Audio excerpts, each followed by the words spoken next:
All right, man. So, Cinco, tell everybody how you got your name, man. How'd you get your name?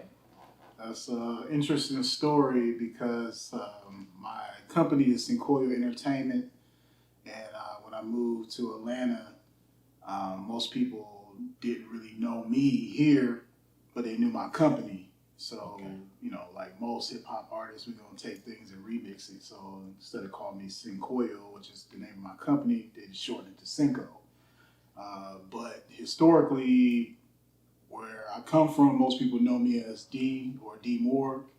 So I've kind of adopted both, and now most people just know me as D Moore Cinco. Engineer Cinco. Absolutely. Okay, that's dope. So, where you from? Where you from? I'm from Youngstown, Ohio. Yeah, Midwest. Okay, Midwest in the Yeah, building. Shout out to absolutely. everybody in the Midwest, Milwaukee. I Absolutely. see. Salute. But Okay. Ohio is still my home. I got love for all of Ohio. Of course, like I said, you're born in Youngstown, but I spent a lot of time Now, where in. exactly is Youngstown? It's northeast by Cleveland. Northeast of Cleveland. Yeah, Okay. pretty much like on the Pennsylvania border. So we're kind of halfway between Cleveland and Pittsburgh. So I hung out in Cleveland a lot, hung out in Pittsburgh. Now, Um, what was that like? Like coming up, like what was that like when you? well, the Midwest is it's a little, it's rough and tumble. You know Yeah, what I no mean? cap. It's a gritty, hard, place. At least where I grew up in Youngstown, that's a like old steel mill country, but very depressed area. A lot of you know population loss, a lot of job loss. So it was a lot of you know uh, issues that I seen growing up, especially in the era that I was, in my formative years, like going through high school, which was like the late '90s. So yeah, it was a lot of if anybody do the history of Youngstown, Ohio, you see it in the late '90s. At one point, per capita, we were considered, America's deadliest city. Never had the numbers of like a big city like a New York or Chicago or So what's LA. the number like? Like you like? I can't remember the stat from back then, but I just know for that small city and the population we had in the '90s, at one point we just had like the highest death rate per capita than most of the major cities. It's like a lot of people moving there and like. I mean, it was a bustling place from after the auto industry came and left, Yeah. GM, General Motors, and Ford left. Just like cities like Detroit, all those cities experienced a similar effect of like the auto industry coming, being so big and prominent, and then once it died, it was like nothing else was there. So it went from like the steel mill to the auto industry, and then it was like nothing. So of course that leads to crime and drugs and thus murders and all types of crazy shit. That's crazy. And it's also historically known just to be a big mob town. Just that area is all along 80. Interstate 80 is a notorious just corridor, between New York, Chicago, runs right through Ohio. So yeah, people in the South would liken it to like I-95 through Florida or something like that. But similar, just similar type of deal. So what was all of that like for you growing up? Like how did that have an impact on you? I think I had a typical childhood, but maybe not so typical because I did come from a two-parent home, and I realized that I was like out of 10 of my friends, I was maybe like one or two that had a pops at the crib. But at the same token, just being around an environment, I still went through the same experience as everybody else, regardless of what home was. Once you walk outside, you're outside. So, um, a lot of fighting when I grew up. That was like a big part of my young years. I just remember fights. Like fights was like the thing to do. Like me and my brothers, we were known, through different neighborhoods. Like don't mess with them because they gonna fight. But of course, it got to a point as you get older where it ain't just fighting no more. And, but fortunately for me and my brothers, we had put in enough work that we had built a reputation that people were really testing us or trying us. We we was gonna scrap. We was gonna get down for what we needed to. But sports, like a lot of people growing up in urban environments, football, basketball, track. That was a big part of just my younger years.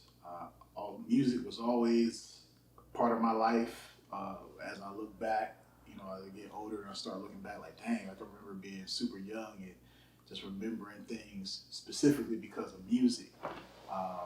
Growing up in the church, preacher's kid, so like a lot of black kids who grew up in a church environment, you kind of get exposed to music through choir and things like that. So that was just a big part of my childhood and the formation of in the sense who I am today. That's dope. So, my bad. Yeah. So, what high school you went to? High school. Yeah, it doesn't exist anymore. My high school was torn down. Yeah. Yeah, like literally, I could definitely say now, maybe 20 years later, that my town is starting to rebuild. When I go home, I see new businesses. I see downtown starting to be rebuilt.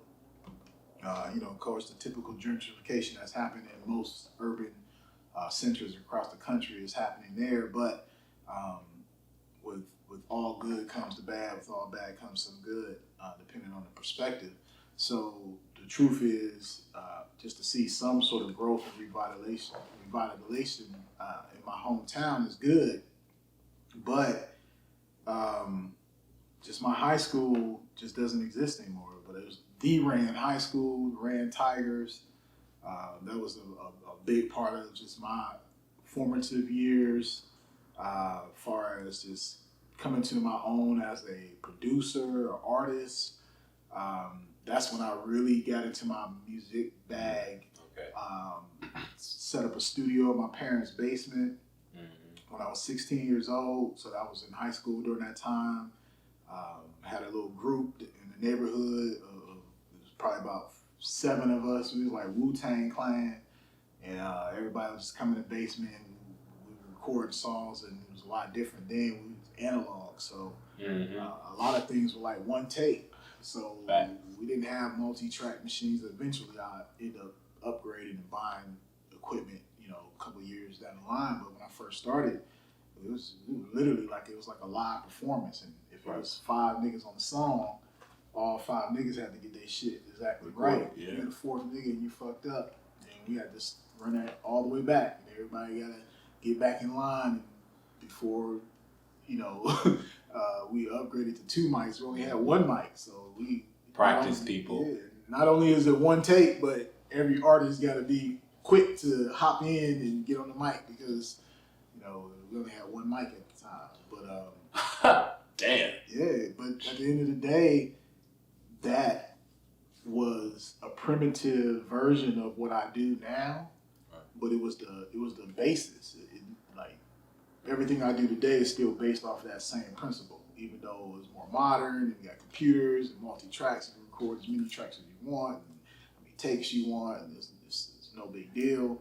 But at the same token, having that experience where you had to have a little bit more skill to make it happen, a little bit more ingenuity to make it happen, it helps you problem solve when you have issues with modern technology. You know workarounds because you knew how you got it done in the past without all this modern technology. Whereas somebody who only knows modern technology, when they have issues, they don't have that reference to say, okay, I can do it a different way because I know how to do it without this tool that has been given to me. Mm-hmm. But that to me is when I think of high school, I think about putting out my first tape, the tape era. And wait, stop. I'm sorry. Stop playing. No, nah. How old are you? I'm 43.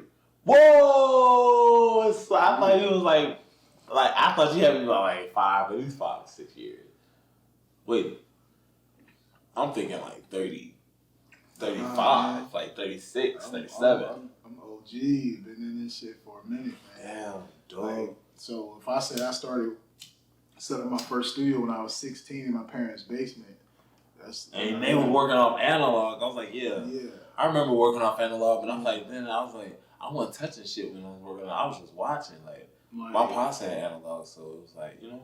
And the crazy thing about it is, a lot of the things that I did wasn't taught to me. Like it was just figuring shit out. Right. Like my dad had a computer, but you hear a computer, you think of the computers of today, right? You know what I mean? Like able to do so many great things, but no, you got to think of Commodore 64 era computers, and that might sound like foreign language to you, but anybody who knows what a Commodore 64 is, it's an old ass computer, but like the shit was slow. There was no storage. Like, you know what I mean? Like, so, like literally, like storage was so expensive. Like we have hard drives with so many gigs and terabytes now, and they have floppy disks that was like 2.5 megabytes with the sounds on it. Yeah, so it's like MP3 is more than 2.5 megabytes usually. You got this floppy disk, and the maximum that it can hold is 2.5 megabytes. But them niggas used to plug into the keyboard and shit. So. Yeah, because it's like MIDI files. MIDI files is just information, so it don't take up a lot of space. So they was MIDI files. Mm-hmm. Yeah, MIDI files.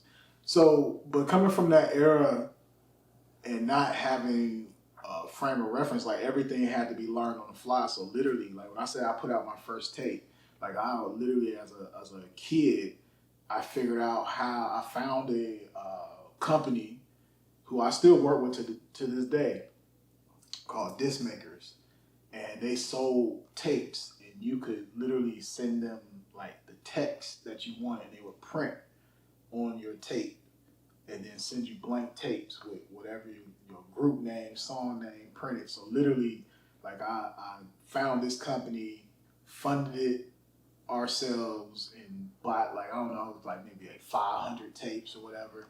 They were blank, and we just dubbing them at the crib. You know, they had the stereos that you could, the dual tape deck, and you put one tape in, and you dub it to the next. And that's what we did. And not only did I dub the tape and get the words printed on tape to that company, I learned my first lesson in graphic design because I used software that my dad had. What year was this? This had to be probably 95. Yeah, probably around 94, 95. Like early high school, sophomore, junior year for me in high school. I graduated in 97. So I literally learned how to take this design software that my dad had for this computer and design the tape covers. Because, you know, the tape had a certain type of fold that had to fit into the tape case. I don't know if you've ever seen an actual cassette case. Yeah. I'm sure you've seen a cassette tape, but the actual cassette case, like it has a certain design that you have to design your artwork a certain way to fit and everything. Yeah. So the way it's a little rectangle joint. Yeah, so the program had like the templates. And they were sensitive too. Yeah. So through working with that company, again, Disc Makers, they sold like the blank tape cases. They had literally like the printer. Like back in the day, everything was physical, so you had to print shit. You had to actually have physical like product. So that company actually sold the tape cases on sheets of paper with like the perforation where you can like punch out the actual case from the paper.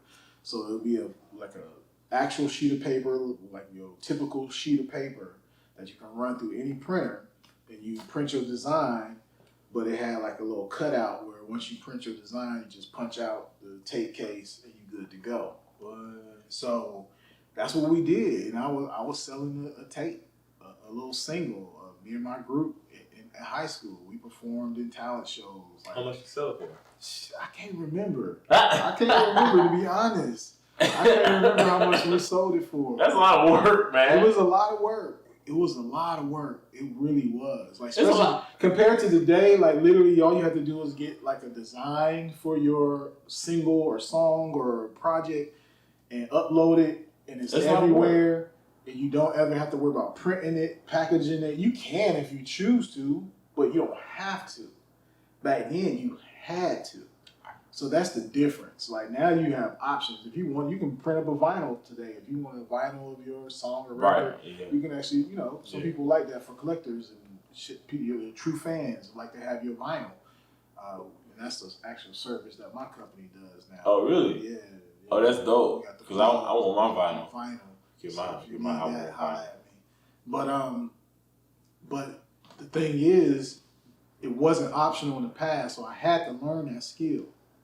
But the point is, also, learning that skill back then prepared me for this era because I still design album artwork. I still design like single covers and things like that. Obviously, if I have clients that need, vinyl artwork, design that as well.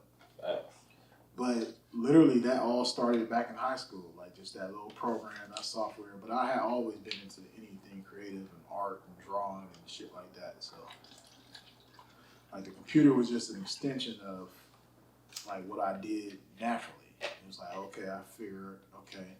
And it kind of helped me actually beyond high school once I went to college because that's when I really got into the graphic design really strong, like designing flyers and posters and all types of shit. So. Okay.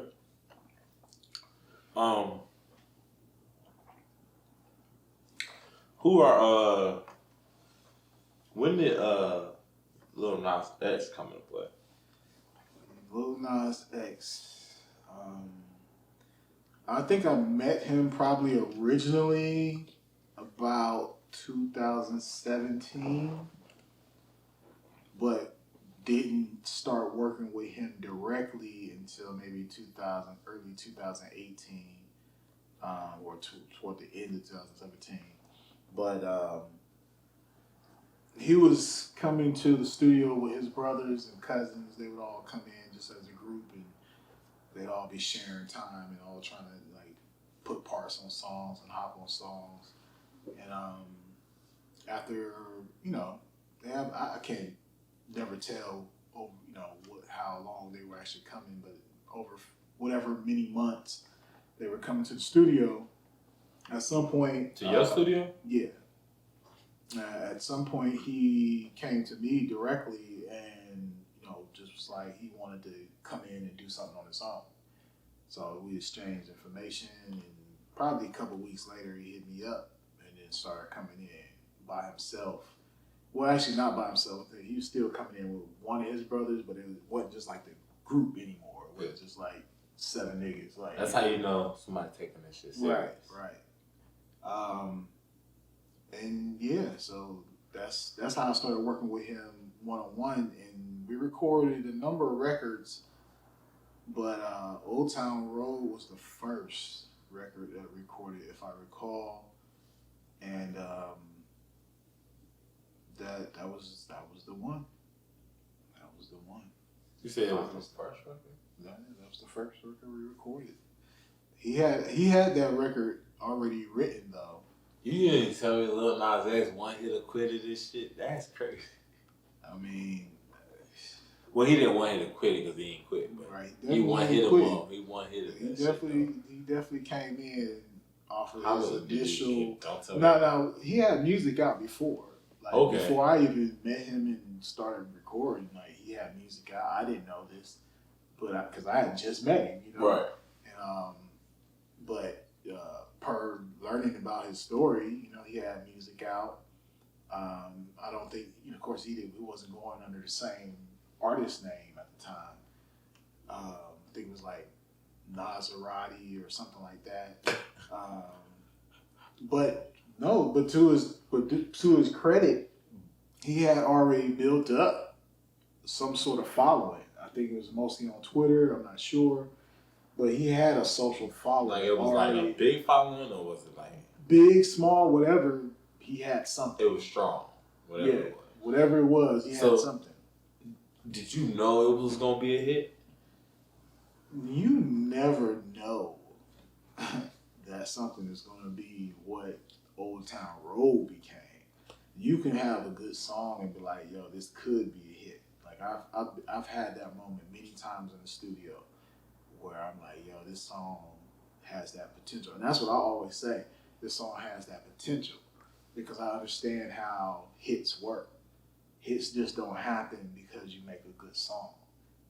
Hits happen when it's something intentional. And that's one thing that I don't think a lot of people really understand or appreciate about how Lil Nas X was able to accomplish his goal is that he actually was intentional in his approach to that song, how he created it, but not only how he created it, but how he chose to market the song, how he chose to put it out. And for me, I think that's the lesson that a lot of people can learn. And I think a lot of people have seen it over the last few years. A lot of artists that have really come up and done big things have kind of sailed the same way, using social media and different platforms to project them to higher, success. And his is just one of many different blueprints that if you're a young artist that you can really kind of look at and not necessarily copy, but just use it as a blueprint, because you're never going to make another Old Town Road and be as successful as he was. Like, that's one of one. But you can look at how he did that and take that blueprint as a guide, meaning how he used social media. He didn't have a big budget for a video. His video for the song didn't come out till damn near like a year later with the remix of the record.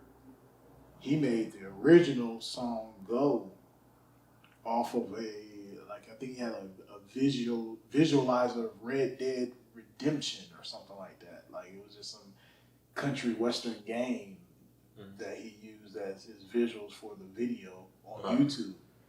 And it had millions of views. So, So it was like a visual of somebody playing Red Dead Redemption? Yeah, it was just game footage of Red Dead Redemption. And he put this song out on YouTube. And it should have millions of views. Like, God said life was simple. You know what I'm saying? So, and again, I'm not saying you're going to do that same exact thing and get the same result. But what I'm telling, when I speak to artists and they ask me, what do I think I need to do? Just as creative as you are as an artist in creating your music, you need to be just as creative or more in how you put your music out. Like, how you market your music. Right. Like, are you being super creative in your art and then you just release it on all platforms? That's not special. Anybody can do. You just pay, go to DistroKid or TuneCore, whatever, choose United Masters, whatever. That's crazy. Pay whatever fee and available. Anybody can do that. Available on all platforms. Right.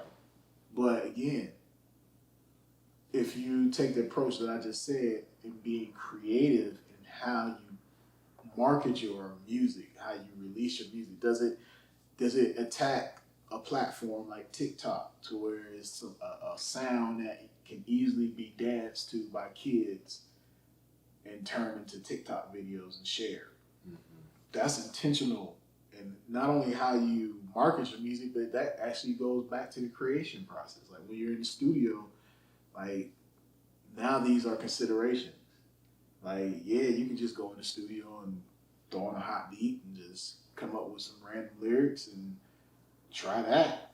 Right. Or you can say, today, let's do something different.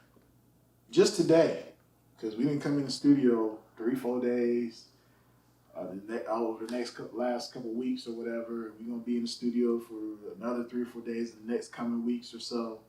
But just today, how about we just try something different? Like, let's be intentional. Or let's create a song and have a specific purpose. Like a theme, like something that's targeted. Like, you know what I mean? Like try that once. You know what I mean? Like, it might not work, but it may just work. And if it doesn't work, all your other ideas before that didn't work. So what's the difference?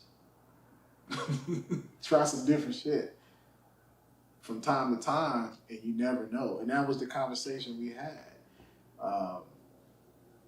You know, when we recorded Old Town Road, he asked me, like, we're sitting and we're playing it back.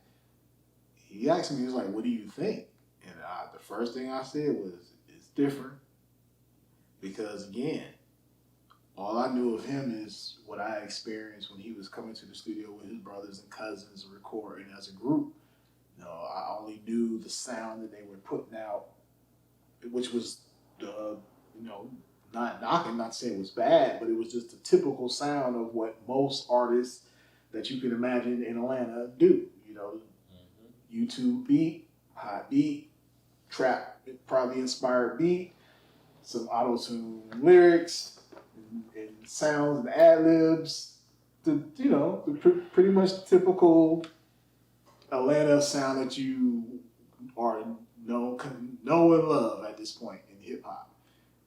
So when he came in by himself and did Old Town Road, that's left of what I kind of would expect at this point, even though I had never worked with him directly, but just through association and the time he was coming through with everyone, I would assume that he would still kind of be on that wave. But it was cool to see that when he came in individually, he had a whole different idea and vibe. And again, he asked, he was like, what do you think? And I told the first thing I said is it's different. And again, I followed up with, but you never know what different may do for you. Now, well, people say, did you know it was going to be a hit? No, I would never say, yeah, I knew it was going to be a hit, but I knew it was different. And I remember having that thought that you never know what different may do for you. And then months later, as I just started seeing numbers just keep going up, it was like, shit, different is doing good for this young man. So, yeah, that's how that went down. What's up? It's Astronomical. I'm just taking a break from making a beat. Here at Studio 194, we only work on making the highest quality modern sound. We only work with the best artists, and we only care about artist development here. So if you're serious about your craft and you're serious about working, tap in. With the man Cinco. You know what I'm saying? So Cinco. Yes, indeed. How does it feel to be a Grammy-nominated producer? Engineer, I'm sorry. I know, well, it feels good.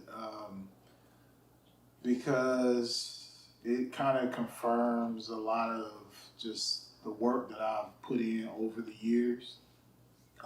To even get that nomination is an honor. And even though I didn't technically win a Grammy, I still feel like I'm part of a Grammy-winning project.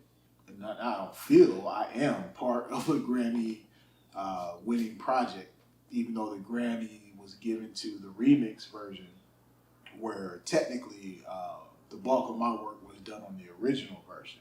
Right. But that is understandable because the Grammys are an industry award, and they award industry participants. And I am not necessarily part of the industry, even though I am what I would consider industry adjacent. But I have always been and will more than likely remain independent, because that has served me well over just my career. And when you're independent, it doesn't prevent you from working with the major. It doesn't prevent you from entering into partnerships and deals, but it doesn't lock you into anything that doesn't allow you to do something different. So, but the Grammy is the recording industry's highest honor. So again, to be nominated is an honor in itself, and then to know that I'm part of a project that did win 2 Grammys, is, like I said, is validation. Although I don't need the validation, it is nice to have, and it does open different doors when you have that to put on your resume. Like any accomplishment in any job, any field that you're in, if you achieve something, it gives you more visibility, gives you more opportunities, and I have been afforded a lot of those things because of that. So I'm a voting member of the Recording Academy, which means I understand how the process works with the Grammys, the nomination process, the categories and all that. So at the end of the day, me now being on the inside of that organization, I understand the process, and I also understand, again, why I didn't actually win a Grammy. Because, again, it is an industry award for industry participants. So they are going to make sure that they reward the industry participants. So if you are people be like, oh, why I get a Grammy? You are probably not participating in the industry the way you should be participating in order to receive that said Grammy. And that's maybe hard for people to understand or swallow, but the point is, like anything you do, any job you're in, any arena, any field you're in, there's competition. You have to compete. So competition and competing is essentially playing the game so that it best benefits you. And if you are an artist, or you're a musician, or you're a producer, and in my case, an engineer, you have to play a certain set game if you want to receive certain set benefits. And if you're not willing to do that, then don't be surprised when you don't receive said benefits. And if you do play the game and you receive said benefits, then you understand that that's the result of playing the game. Like at this point, with is it worth it? I mean, absolutely. I didn't go into it going after anything. I was doing what I do every day, recording artists, trying to make every artist that I work with sound as good as possible. You know what I mean? So basically, it was just doing what you do. You know Yeah. That's crazy. I didn't do anything different or special in order to achieve what Old Town Road achieved, but it was who I worked with at the moment that happened to be special, obviously in a different way. And I think that's evident, man. Like if you're a fan or if you're not a fan of Lil Nas X, I'm not telling anybody to have an opinion. But whatever your respective opinion is, one thing you cannot discount is this dude is creative.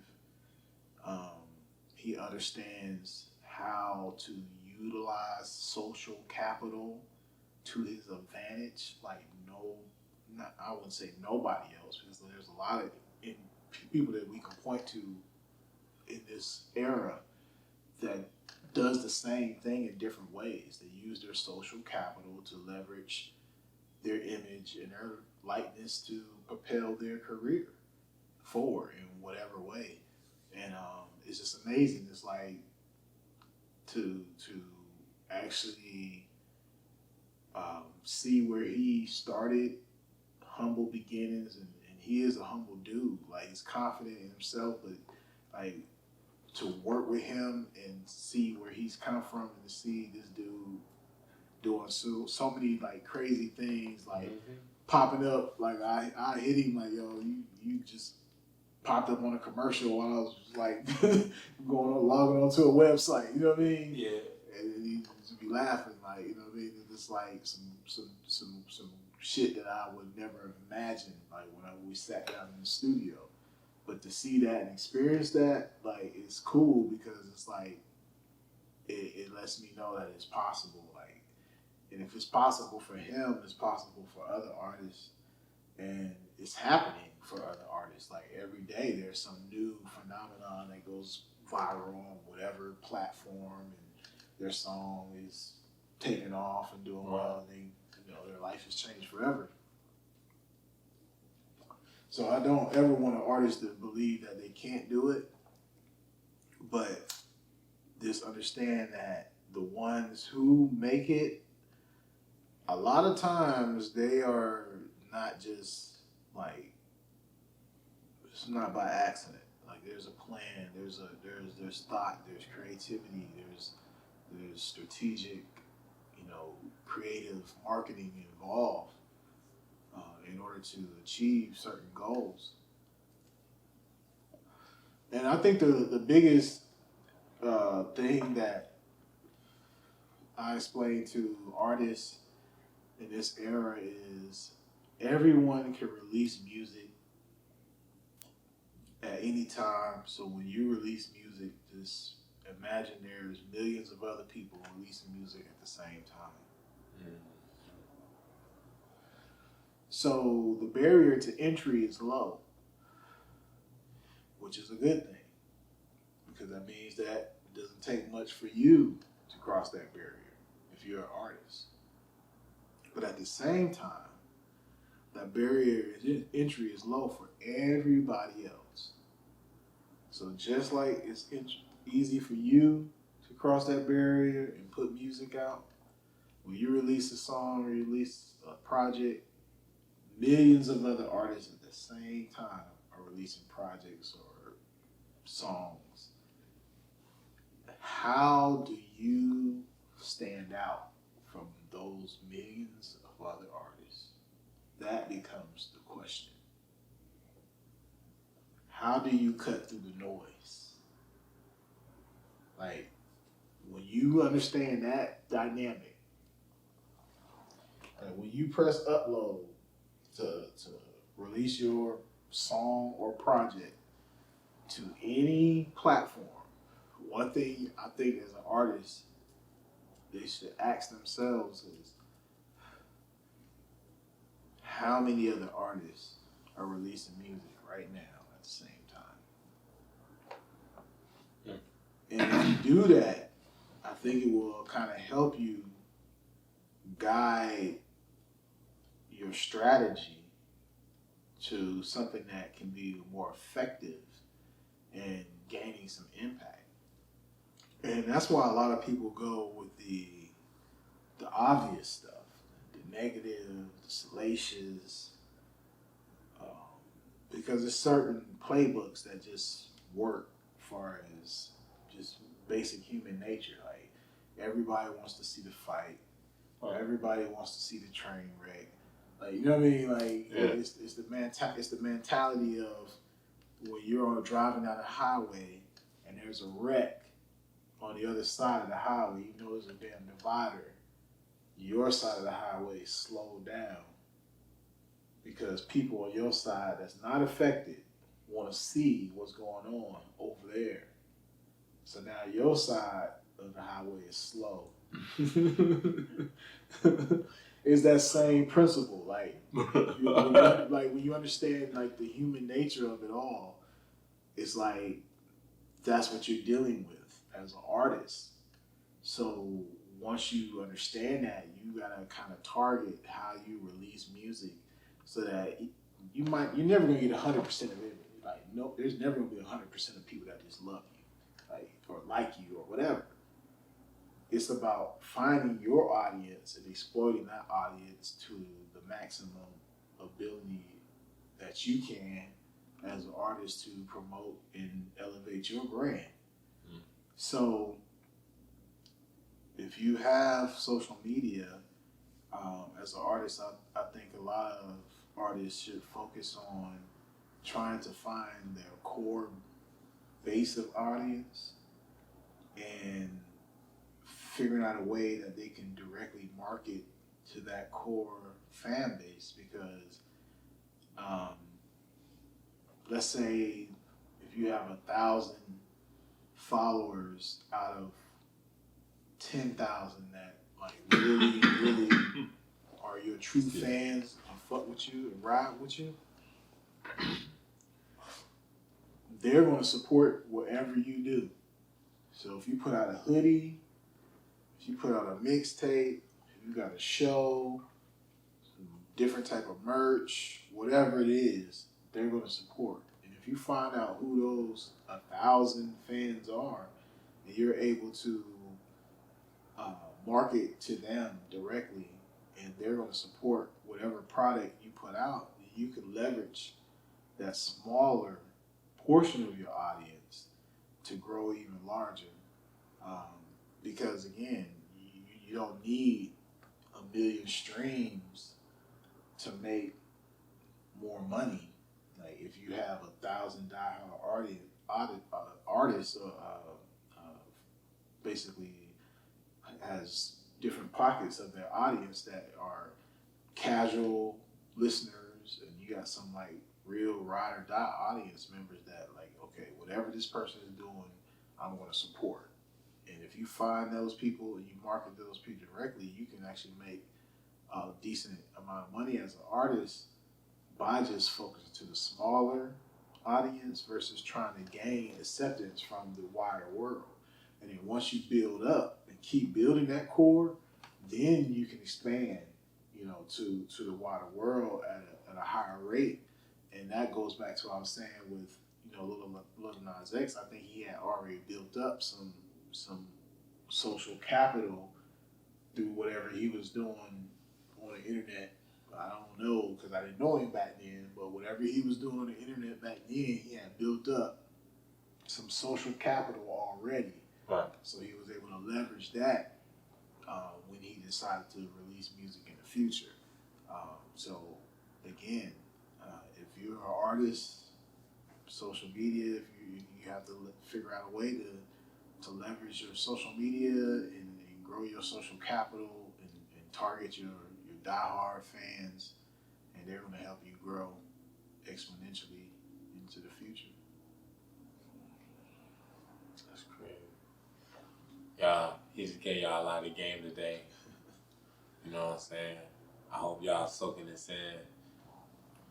Because I'm going to come back and watch this like 60 times until I get it right. But hey, couple more questions. Let's hear. Never mind. Well, what are some artists you would like to work with? Wow. Artists that I would like to work with. There's so many, to be honest, because I'm the type of person that respects all creativity, like in all different forms. Like I don't care like what your style is, what your angle is, what your subject material is. I can usually find a way to respect the creativity in all art. Usually. Not 100% of the time, because sometimes it's just be like, it just don't rock with my frequency. But most times I'm able to really truly respect, especially from an engineer standpoint, because it's not my job as an engineer to judge your artistry. Is to appreciate whatever it is and try to make it sound as good as possible, whatever it is.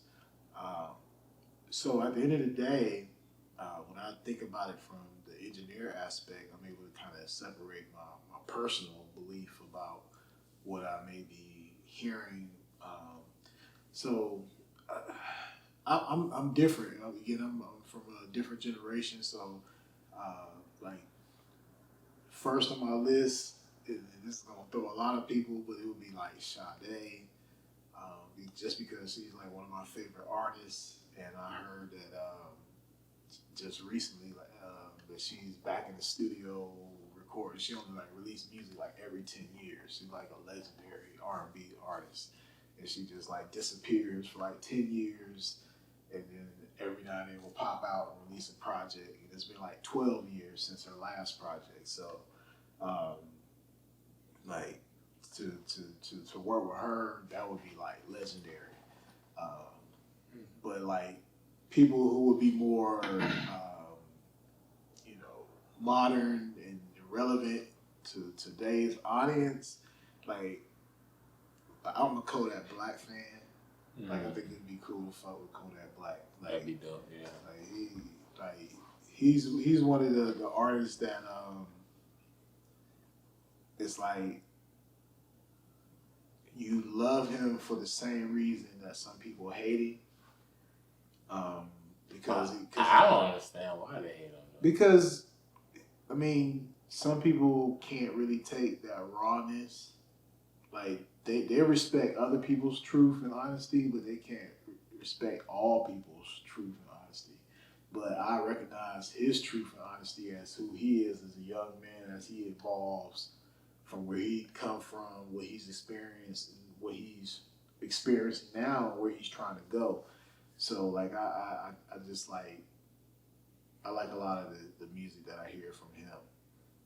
So he's definitely somebody that I would say I would love to work with, just from this era, like, for sure. Yeah, that'd be dope. So that's a crazy range right there, right? Like from Sade. From Sade. I was thinking about that. I was just Kodak thinking about Black. that. Like, so there's a whole lot in between that I would love to work with as well. But that's just like I just again I love all types of creativity. So like it don't really matter like where you coming from. If I think it's dope and I like it, I'll fuck with it. So yeah, that's dope. I was thinking like how is he gonna tag this like Sade and Kodak Black? They don't see this shit. So, like, yeah, but you got any songs or projects you currently working on? I actually for about a year now I've been working on a project that it will ultimately be an album, but the way it's gonna roll out is gonna be 2 EPs. And then I'll release the deluxe, which will be the full album, plus like some probably like 2 or 3 extra songs. But the EPs are gonna be 6 songs a piece. So that means the final project will probably just be about maybe 14 to 15 songs. Okay. Nothing too long. But this is actually going to be my first project as a producer / contributing artist on a project in the streaming era, which is for me kind of like that's big, significant because now keep in mind I've been part of many projects that have been released on plenty streaming platforms. I've produced records, I've engineered records, but they were usually a part of another artist that I was hired to do work for. So this would be like the first project that I personally am producing and putting out through my company. And it's going to be featuring numerous artists, a lot of artists that I've been working with through the years. I don't want to announce anybody currently, but we'll be rolling out some material through social media and everything very soon. Because the first part of the project is pretty much done. So yeah, this is the first half, which is the first EP, which will be Music is Love. The second EP will be Music is Life, and then we'll release the deluxe, which is Music is Love, Music is Life. The full motto of my company, Cinco Entertainment, which will probably feature a few more tracks that did not appear on both individual EPs. So I'm excited. We got some really different vibes and sounds. um, it's been fun to just kind of get back into the bag of producing and working with multiple artists and bringing different creative energies together and, you know, kind of being on a little DJ Khaled, you know, type vibe, you know. Yeah, man, we need more Khaled vibes. Don't always use more But Khaled vibes. the thing is, I'm actually producing the entire project myself. So there's no other producers involved. So whereas Khaled brings multiple artists, multiple producers together, this whole project I'm producing myself, and but I'm just bringing multiple artists on each song together and just making something magical. And that's what it is. Couple more questions. Who's your top 5 artists Top 5. of all Wow. time? Of all time.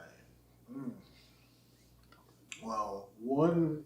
No, I can give you 5, but I can't give you an order. So I'll preface my answer with that disclaimer. So, with that being said, in no particular order, my top 5, I already mentioned my love for Sade. Right. So she would definitely be one of my top 5. Cute, so. So, it's just something about her, Yeah, sure. her soul and her spirit that she's been able to put into her music over these years. Like, and I caught on later. You know, I was young, but she had already been out for probably darn near a decade when I first heard her. Like kids.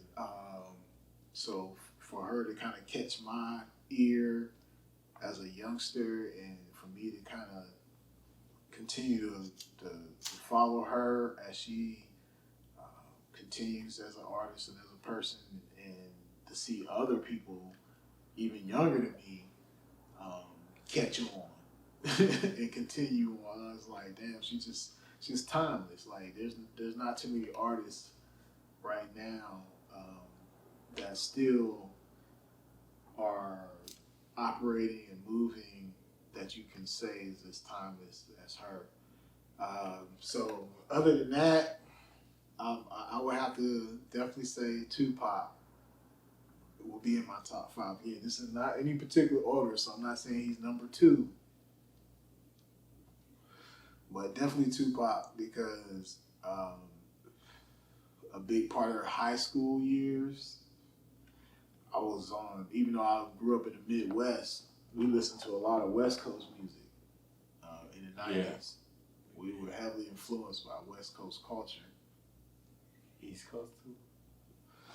So I went through a heavy phase of gangster rap music from the West. Anything West Coast, anything gangster rap. At one point when I was growing up, that's Sibo, motherfucking Brother Lynch Hung, like just Spice One, like it's Too Short, like E40, anything West Coast, like motherfucking MC8, like all those just West Coast groups, High C, just so many that you can't even remember. But when I was young, I was listening. And this shit used to get me hyped because I used to listen to this shit before my football games and shit. Like when I was in the locker room and on the bus and shit. Listen to that West Coast music used to get me piped up. But it taught me a lot about production. Because I admired a lot of the West Coast producers, like their musicality, the way they use keyboards and synthesizers and shit like that. So not only was I paying attention to the artists, but I was paying attention to a lot of the West Coast production at the time. So other than that, let's see. Tupac, obviously, big part of the West Coast during that time. I would say Michael Jackson will be another one. I'm basically an '80s baby. Like when I think about like my childhood, like my first like 10 years of life was the '80s. Um, so that was like Michael Jackson era. Like everything was he was wasn't nothing hotter than Mike back then. Like decades. So like I remember like going to house parties and they playing the Thriller record. Back then, you actually had to play a record. You had to take a record, a big ass disc, and put it on a machine and put a needle on it and spin around. And we was little kids, so we dancing. And I remember the house party was a birthday party, and the dad kept saying, "Y'all keep jumping around, y'all making my record skip." Because again, with records, if you just jump around, make the record skip. But we kids, and it's Michael Jackson. Like, how we not gonna dance? It's fucking Michael Jackson. Right. Like, we gonna dance. Like, so we kept making the record skip. So he had to come and turn Michael Jackson off. But we was pissed because we wanted, you know what I mean? Right. So Mike will be another one. So that's 3. So 2 more. I would say, and this is just because again, like I want to understand. I want people to understand like my range and the type of music that I like is not just one dimensional. I would say someone like.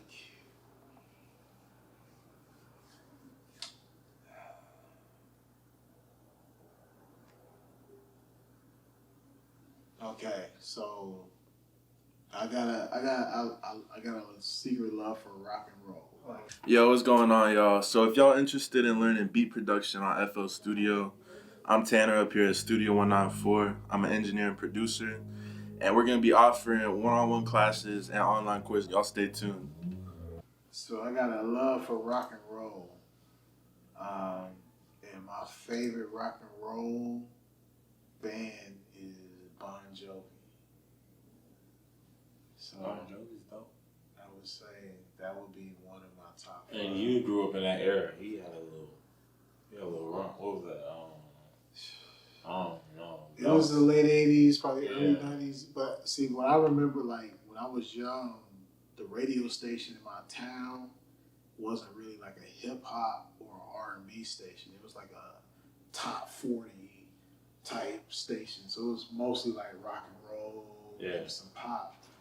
And if it was popular enough, some R&B or hip hop, it was like had to be the most. I feel like the Midwest just played what sound good. Yeah. So in order to hear like the R&B or hip hop that I wanted to listen to, I had to listen to a lot of rock and roll and pop, and I ended up liking a lot of this shit. Like, and just one of my favorite groups, like, during that era, that was like the, it definitely was the '80s because like they got the whole saying the '80s hair band. They call it like the hair band era. Oh, like mullets and shit. Yeah, like the big ass, all the rock and roll dudes had the big ass blown out hair and shit. So that was like the hair band era, and that shit was dope to me. Like just like the melodies and the riffs and shit that they had. So Bon Jovi became my favorite. I actually went to a Bon Jovi show, a concert that was just like a crazy ass experience. So. But like they would be 4, but not necessarily out order. And then 5,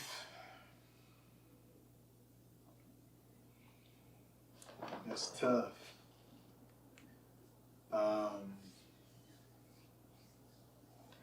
I would say if I bring it back to hip hop and and current. And only because of those reasons, I would say Kendrick Lamar. Hey. And because I think there's no one currently in this era doing it quite like he's doing it. Like, No like way. he's doing it. Like, if you understand the earlier era of West Coast hip hop, you understand Kendrick Lamar. Like, he's doing the same thing that a lot of West Coast artists did in the era that I grew up listening to West Coast music. Right. Like, stories, like talking about your life, the struggles, the problems. They ain't always just always flossing, but talking about all the good shit that's going on. It's like being real about like what's going on from day to day. And that his last album, to me, whether people like it as a commercial album or not, like as a fan of just good music and music that has meaning, I think it was a really dope offering. I think it was like honest and deep on a level that a lot of artists probably would be afraid to kind of do. But obviously, he was like, shit, this is my final project on this label. I'm free after this shit. Like, he probably was like, I'm just going to do whatever I want to do. Like, so I respect it from that perspective and as an artist. So I would put him at that fifth spot. I think that's a pretty balanced 5. I think that's a power 5. Yeah, I think it's a pretty balanced 5. And that's again just I wasn't prepared for that question, so I like not having any prior thought.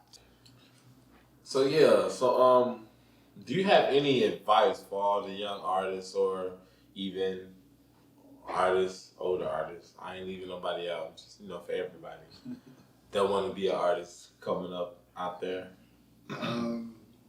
I think it kind of goes back to what I was speaking to earlier, is just being creative, and not only how you create your music, but be just as or even more creative in how you present your music to the world.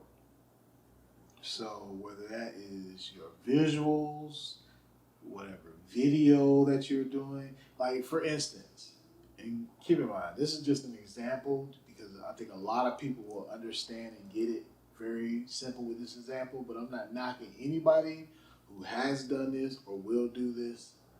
But if you are an artist and you are thinking about doing a video where you are in front of a car with a whole bunch of your homeboys behind you with guns and women shaking their booty, like that video has been done so many million times. And over and over. That video is probably not going to do it for you. Like, that's probably not going to be the one that takes you to another level. Try something different. Like, even if you only have the budget to do something like that, figure out a creative way that you can do it that nobody else has been able to do it. Tell the dude that's filming to do it from a different angle. Fly a drone. Tell him to lay on his back and get it from a low angle. Something.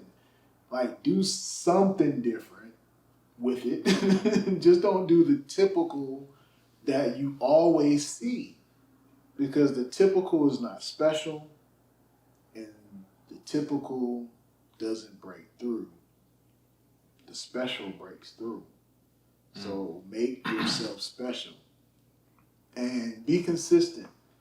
Nothing happens overnight, typically. So even though you can point to situations where artists have